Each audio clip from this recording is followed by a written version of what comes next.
Hello and welcome to today's live broadcast from Abenteuer und Allrad.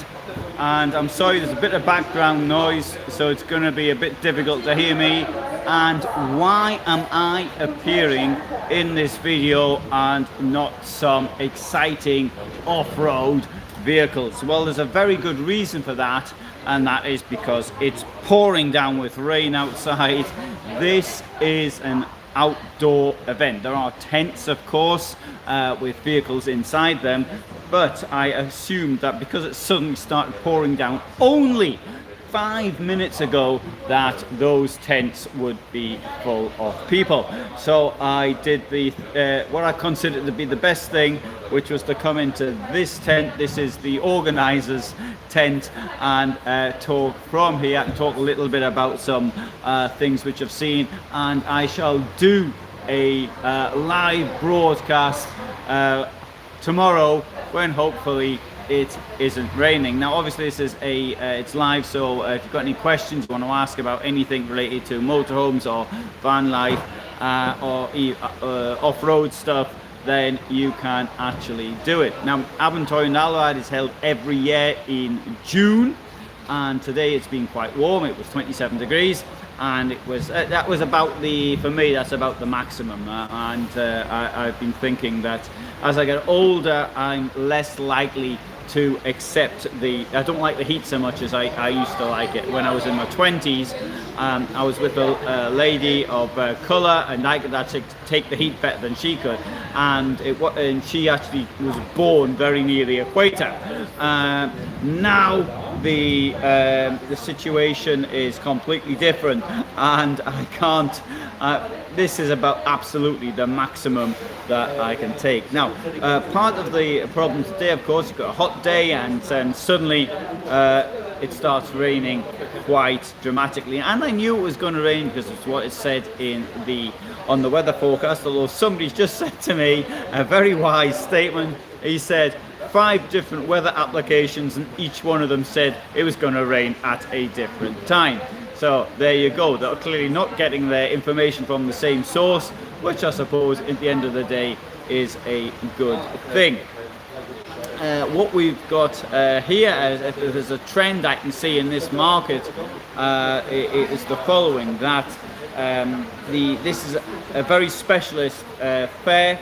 And I think that unlike some of the other ones where you get the mainstream motorhomes and campervans, because here you've got things which are absolutely built to order, I'm going to predict that from having the problems that existed for reasons of COVID, and that there was a lack of vehicles on the market, which led to a boom in motorhomes. I am now going to predict, as a person who knows a little bit about economics, that we're now going to see the opposite happening, and there may suddenly be a glut on the market. The glut caused by the COVID people, that is to say those who decided they wanted a motorhome because they couldn't go and rent a place, they couldn't take a package holiday to Spain or something, and so they bought themselves a motorhome.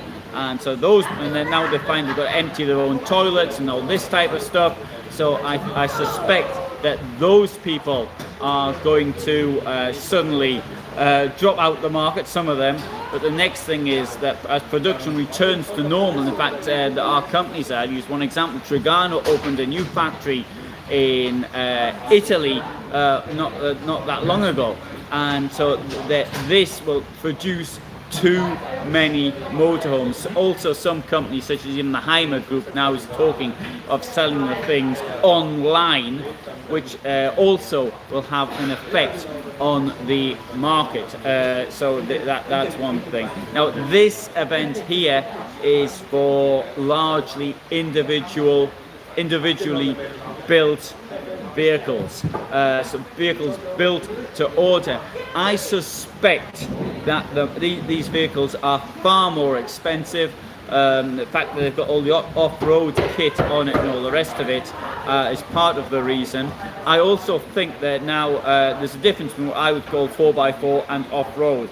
I'll argue that not all 4x4 is off-road, particularly those ones on a long wheelbase. and I would maybe other people have opinions on that subject. What I would, if I had the knowledge, which I don't have, I would like to talk more about what on the subject of 4x4, because at the end of the day, what people see in my videos is cosmetic, largely showing how the things have been laid out. But I think really what you really want to consider in something like this is the kit that goes into making it 4x4. Not only the drive systems, the gearing system, but also the stability system, and that's something I think is of particular importance.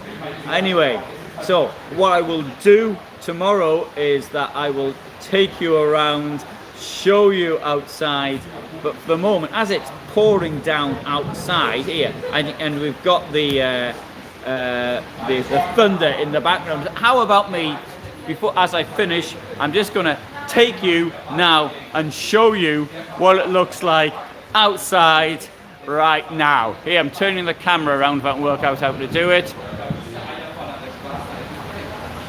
So you got the gimbal there, but never mind. There you look, it's pouring down with rain, so I don't really feel up to being able to walking through in this. But anyway, thanks for being with it for me. Sorry for showing this. I didn't know it was gonna rain, and if I had known, I'd have picked a different time, wouldn't I? But then again, if I knew it was gonna rain, I wouldn't be making videos. I'd have made a fortune from predicting weather changes, and some time ago. There you go. There's the thunder for the moment.